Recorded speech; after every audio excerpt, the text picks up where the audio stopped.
What's up, ladies and gentlemen? Welcome back to the Big Fight Field channel, where we speak the truth, we're honest, we give our takes on professional wrestling. It is Monday night, February 24th, 2025.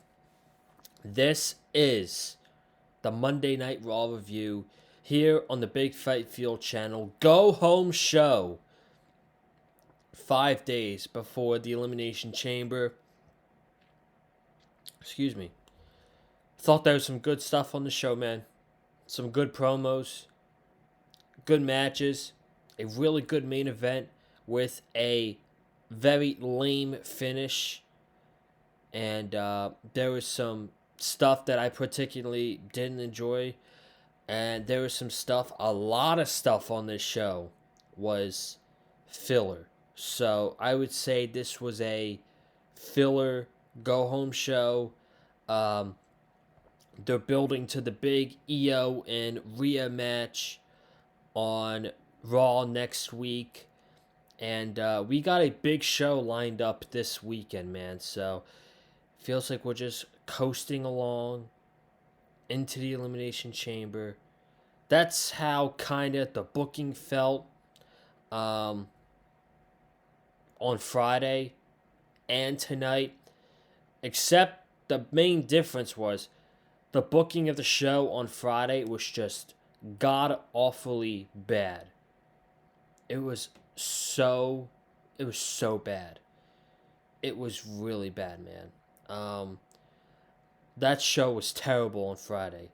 And the show wasn't terrible tonight because, like, in those, like, filler segments, you had good matches. You had a good promo. Up until Cody Rhodes and Seth Rollins had their segment.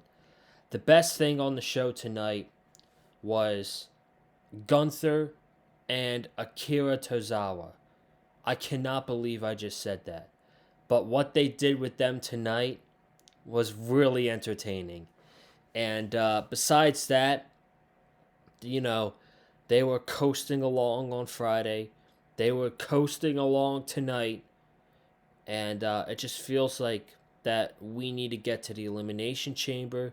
And we need to get to the actual road to WrestleMania. And, yeah. So, we're going to get into that all tonight. Overall, I mean, it was a fine show. It was a fine show with good matches, good promos. A lot of the stuff on this show was filler, though. You can look at the New Day stuff, the Lyra Valkyria match, Dominic and Braun Breaker, time fillers. So we'll talk about it all. I appreciate you guys for joining me here on the Big Fight Field channel. This is all shaping up for a big show on Saturday night, and it's looking pretty big, man. I'm excited. They're going to be at a stadium, Rogers Center, in Toronto, home of the Blue Jays, and we're going to be covering it here on the Big Fight Field channel. Thursday night is our prediction show for the Elimination Chamber. We're going to do that on Thursday night. And Saturday night, the show starts at 7 o'clock. And Thursday night, the show starts at 7 o'clock. And Saturday, why did I say Thursday? I'm tired, it's late. Thursday night is Elimination Chamber predictions here on the Big Fight Field channel. Saturday night, 7 o'clock is the Elimination Chamber. Right after that show ends, we will do our review podcast here on the Big Fight Field channel. Okay. And if you haven't already, be sure to go ahead and check out the SmackDown review podcast of that terrible show that we got on Friday. Okay. Let's get into the show. We opened with Logan Paul, who saying he's an Ohio resident and they should be cheering him. So we had a segment, Logan Paul and CM Punk. It was enjoyable. I enjoyed it.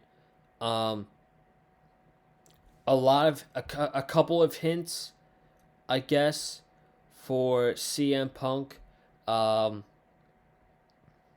with the whole Rock thing. Um, he talked a lot of smack to Logan Paul. He did tell him that. Where can I find it here? He did tell him that what I see in you is a dime a dozen. A loudmouth kid says and does incredibly stupid and ignorant things for reaction and for the shock of it. And you wonder why these people boo you? It's because you have no character. Logan Paul's not a character. Logan Paul's just an annoying, ignorant kid. That's exactly what he called Logan Paul. And he says, people like you don't belong in the same business as me. And he says, on Saturday, um, in the Elimination Chamber, when you're locked in with CM Punk in a cage, I'm going to show you why they chant my name. And then Logan Paul, he smacks the shit out of CM Punk and says, you can run away now, but Saturday, we're going to be locked inside a steel. We're going to be locked inside a cage. He didn't say the Elimination Chamber, so. Yeah, I thought it was an enjoyable segment. Nothing too crazy, but a face-off between Logan Paul and CM Punk. I thought it was fine. We had Penta, Pete Dunne, and Ludwig Kaiser in a triple threat match. Uh, this was really good. These three work really well together. They mesh. They have good chemistry, and we got a surprising win in this, which I'm okay with. So we'll start here. Penta on the top rope, a crossbody dive onto Ludwig, and Pete Dunne on the outside. That takes us into commercial break. That's like the first 3 minutes of the match. That's their new thing now, is they do high flying for like big spots for like the first 3 minutes, and then they go to commercial break and they come back and everything is slowed down. That's the new thing with WWE. So we come back. Pete Dunne is working on Penta, and Penta's on the outside. He runs towards Dunne, gives him a head scissors, and Dunne lands on Ludwig. Great spot there. Penta flies all over the place. Tope con Hero to Pete Dunne. And then on the other side, another Tope con Hero over to Ludwig Kaiser. Kaiser breaks up the pinfall when Dunne hits bitter end onto Penta. And that infuriates Dunne. He breaks Kaiser's fingers, and as Kaiser's selling it, Penta jumps on top of Kaiser's back, gives him the Canadian Destroyer, and then Penta gives Kaiser a super kick, and then he goes for the sacrifice, which the move you snap the arm back. I love that is a setup move, because when Penta was in AEW, that was just another move in his skill set. Because this move here, it's made out to really damage your arm. And it's his signature move to set up for his finisher. And I love that because that move does damage. And in AEW, it was just another move. So he hits the sacrifice. Then he tries to go for Penta Driver, but he's having a hard time getting done up for some reason. Kaiser grabs his masks, throws him on the outside, hits his finisher, and Ludwig Kaiser pins Pete Dunne and wins the triple threat match. I love it. Kaiser's great. It protects Penta. He keeps his singles undefeated streak alive. And we will probably get another match between Penta and Ludwig Kaiser on Raw in a couple weeks. Who knows? We have Rhea Ripley and Io. They went face to face.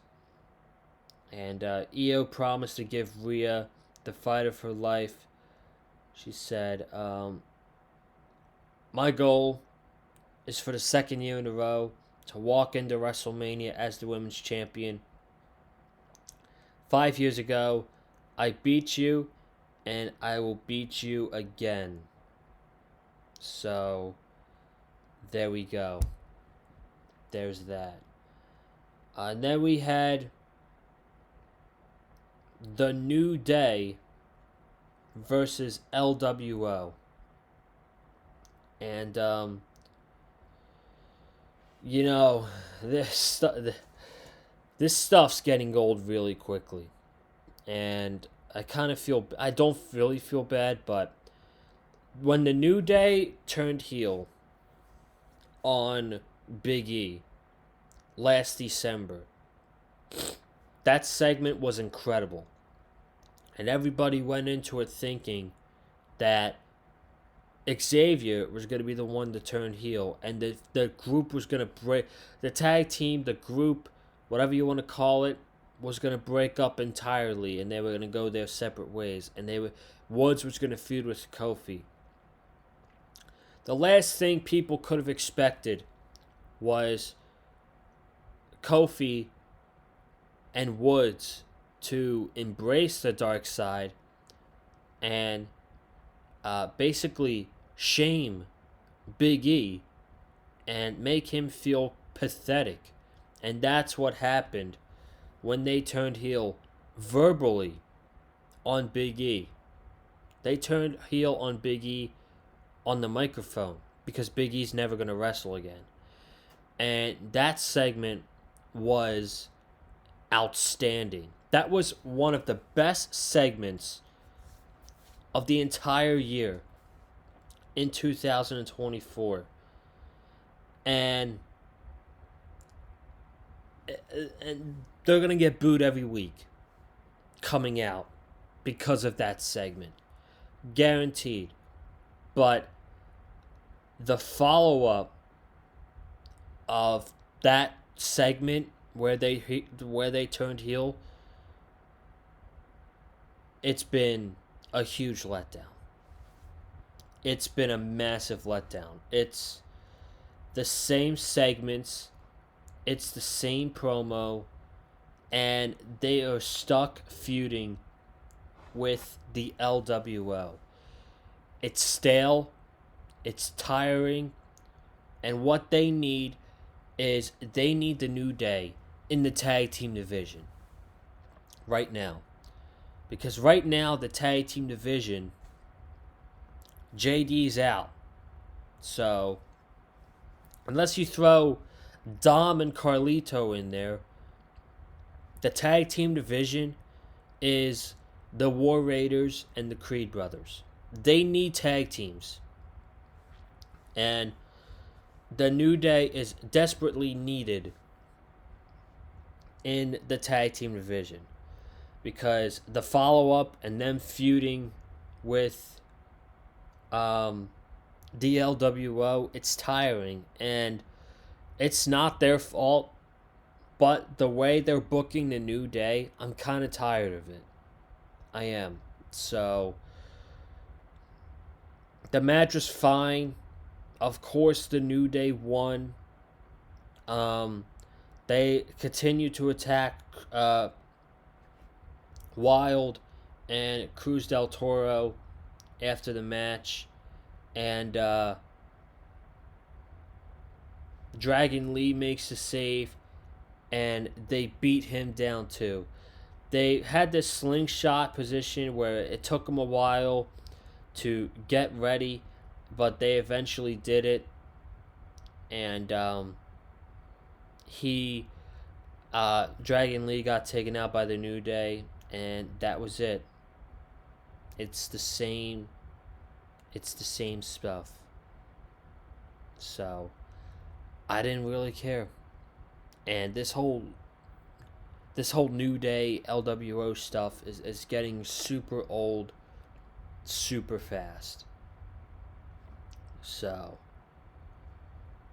we had Gunther come out, and he cut a promo saying that tonight it is Cincinnati's lucky night because he will be competing. After talking to Adam Pearce, he's got a match tonight, and there's no way Adam Pearce could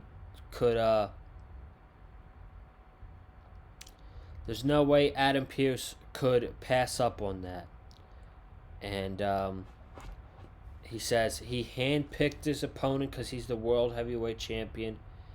And out came Akira Tozawa. And he told Akira that he knows the real Tozawa. And he's been hiding it because he's been dancing with those clowns, being a goof for his entire career. And he says, tonight, I'm going to bring out the real Akira Tozawa.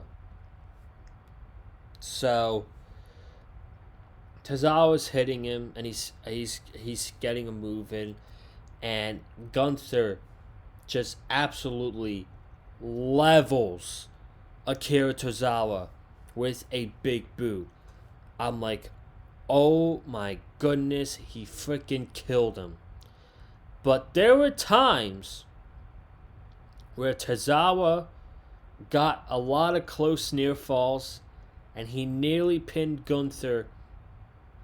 But Gunther gave him a big boot, which wiped him clean, a massive clothesline, a shotgun drop kick, a power bomb. He lifted his head up at 2, and then he put him in a sleeper hold where he was basically lifting Tozawa in the air.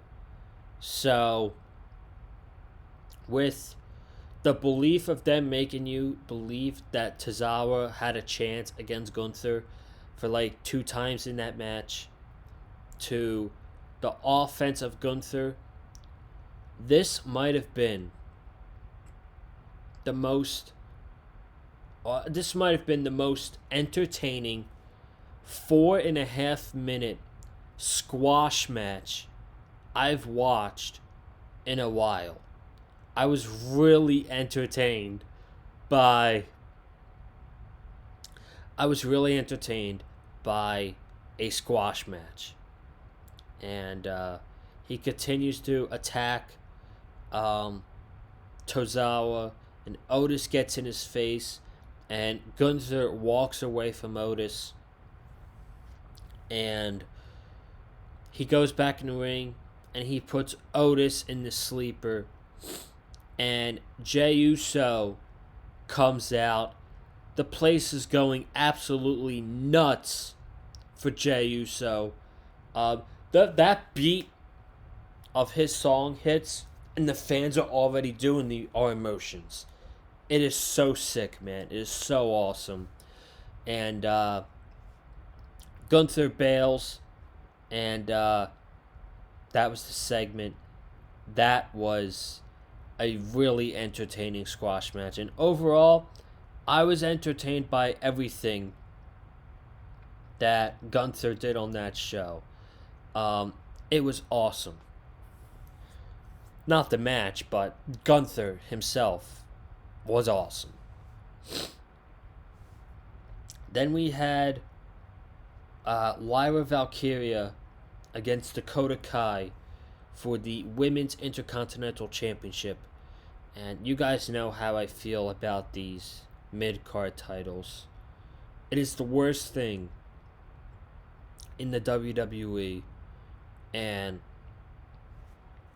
listen, I understand that this was a good match.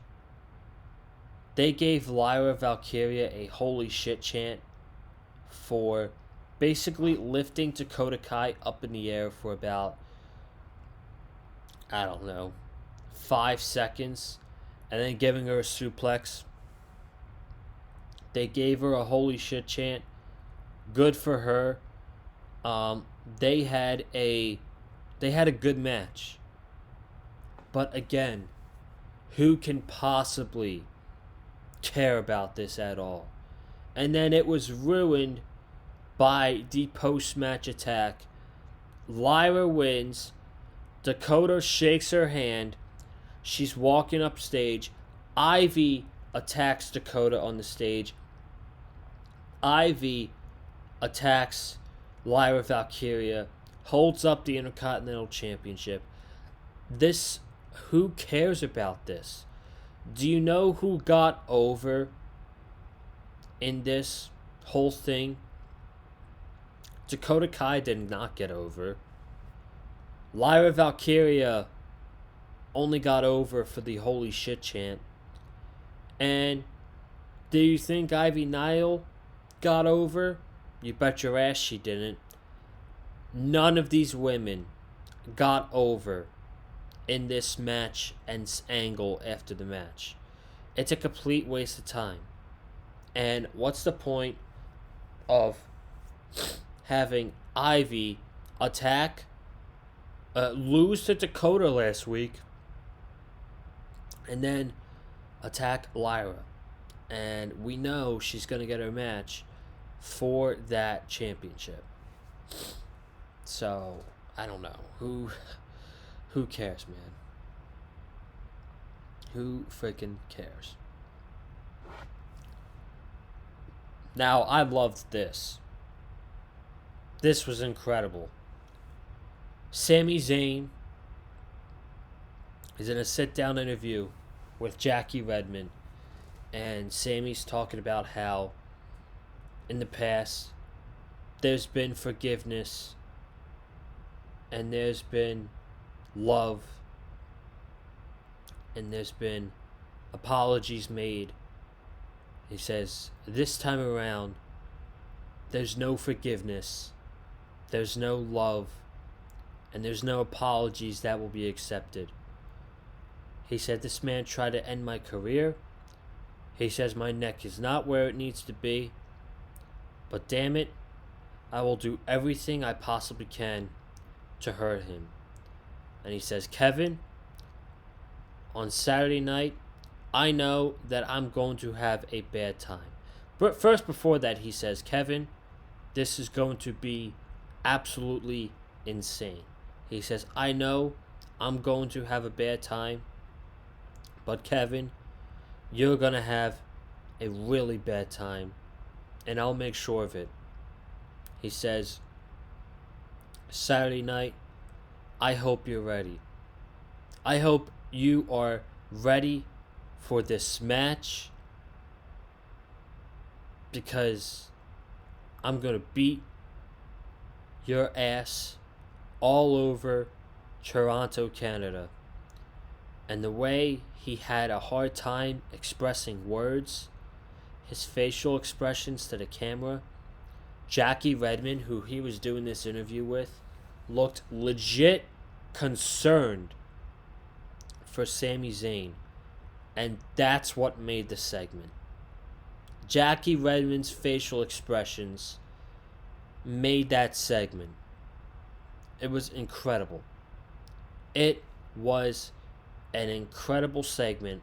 And I can confidently say, with this build to the Elimination Chamber, the best thing that they've built to on this show was Sami Zayn versus Kevin Owens. And it is definitely what I'm looking forward to the most on Saturday night, is this unsanctioned match between Sami Zayn and Kevin Owens. And then we had Dominic Mysterio against Braun Breaker. Dom wanted revenge on Braun after Braun speared him last week, so we had about 8 minutes of this match because Braun hits a Frankensteiner onto Dominic. He's going for the spear, and Carlito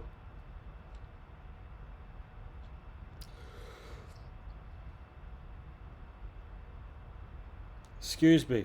Ugh. Carlito and Finn Balor, they hold his ankles, they drag him to the outside, and it was a DQ. And Braun laid out Dom, and he speared Carlito, and as he was about to pick up the IC Championship, Finn Balor was right there, face to face, and Finn Balor slithers away. So, this would be an awesome WrestleMania match. But the way they've booked Finn Balor lately, this is not happening at WrestleMania. So, their next little side quest for Finn Balor is to put Braun Breaker over before he wrestles AJ Styles at WrestleMania, because they have Raw in Belgium, they have Raw in Glasgow, Scotland, and in London, England. I would be a betting man to say that on one of those shows, we're going to get Finn Balor versus Braun Breaker, and on one of those shows, they'll set up AJ Styles versus Braun Breaker for WrestleMania. So their next side quest for Finn Balor is to put over Braun Breaker before Braun Breaker wrestles AJ Styles at WrestleMania. Hopefully that's the direction for the Intercontinental Championship. We had Cody Rhodes out in Cincinnati tonight. And I know Cody is a SmackDown superstar. I know Cody is going to be on the Elimination Chamber. But to do a segment tonight was very smart. And it was very smart because it continues to get people talking about what's going to happen on Saturday between Cody Rhodes and The Rock. Whether it's good or bad, that's not the point. It is bad. But they needed to follow up tonight on what happened Friday. And what happened tonight was miles, and I mean miles, better than what happened on Friday night. So Cody's out there. He says he's got a tough decision to make. It not only doesn't impact him, it impacts his wife, it impacts his son or his daughter, and it could impact him for the rest of his life. And Seth Rollins came out there, and I'm like, what does Seth Rollins have to do with this? And then I thought about it, and I'm like, oh shit. Seth Rollins played a major role in Cody Rhodes versus the Bloodline last year with The Rock. So yes, this indeed did make sense. Seth Rollins says this is the first time we've been in the ring together for nearly a year. The last time was WrestleMania 40. He was really trying to talk sense into Cody. He's like, what are you thinking? You can't take this offer. It would diminish everything you represent. And he's really getting into Cody's head that this is not who you are. He says, don't make me regret everything I sacrificed to help you win that WWE Championship. What the hell are you thinking, man? I thought this segment was great.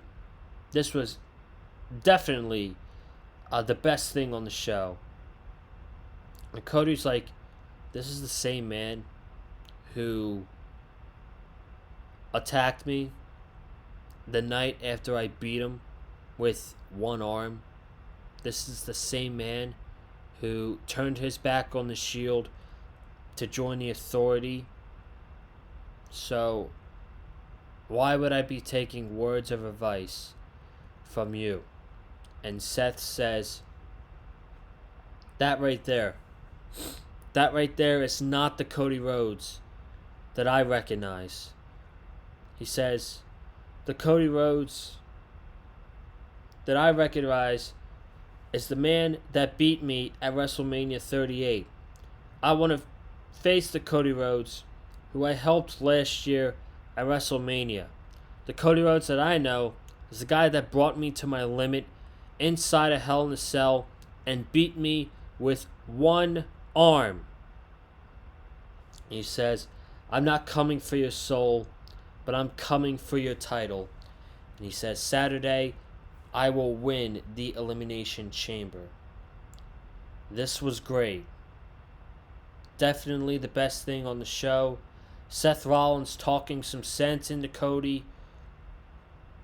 Is basically like, if you take this offer from The Rock,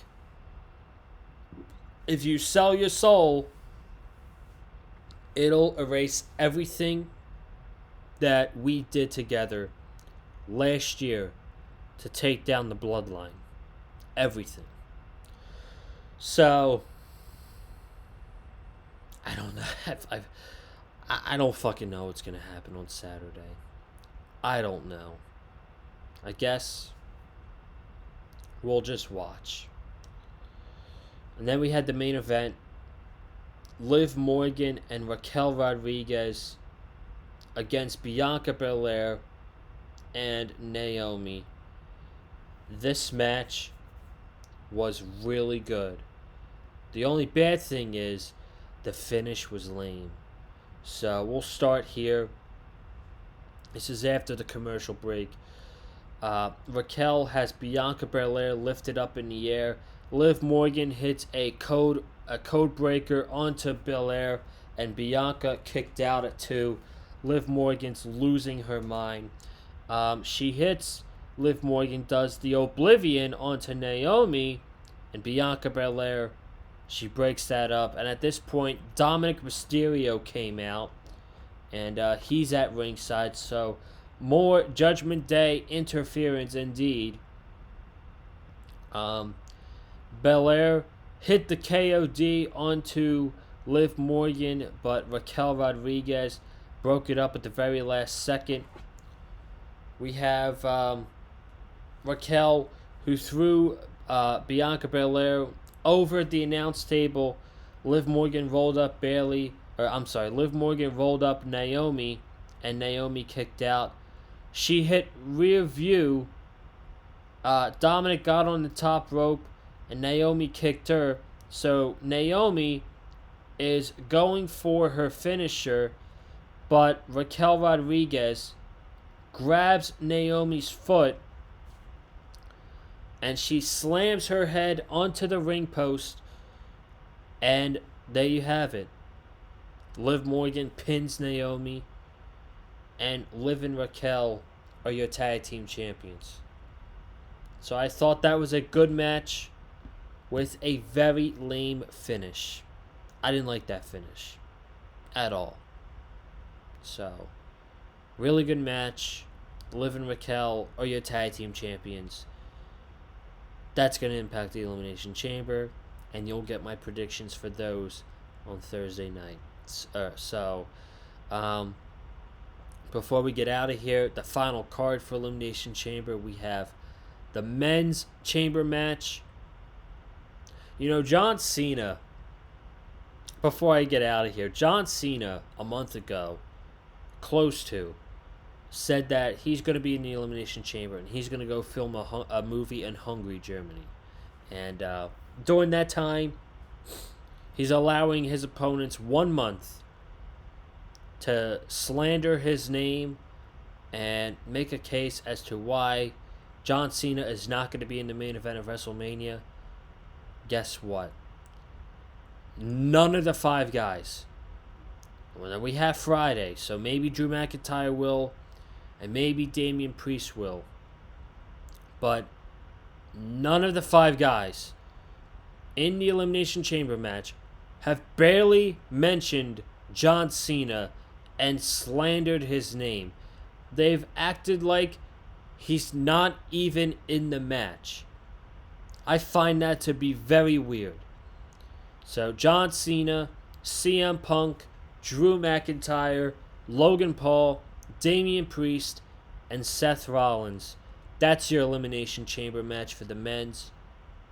Your women's chamber match is Liv Morgan, Bianca Belair, Alexa Bliss, Bayley, Naomi, and Roxanne Perez.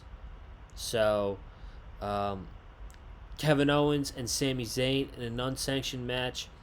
Trish Stratus and Tiffany Stratton against Nia Jax and Candice LeRae. And will Cody accept The Rock's offer? The Rock's offer. Will he give his soul to the final boss? So that's on Saturday. Shaping up to be a pretty big show. So I'm going to get out of here. I am very tired. Thank you guys so much for tuning in. Be sure to subscribe to the Big Fight Fuel channel. Comment down below your thoughts on tonight's episode of Monday Night Raw. Hit the like button if you liked what you heard from me. Follow me on Twitter, man. Conlin_Joseph. And I'll see you guys Wednesday night for AEW Dynamite right here on the Big Fight Fuel channel. Have a good night. Stay safe. And as always, stay classy and love wrestling. I'm out. Peace.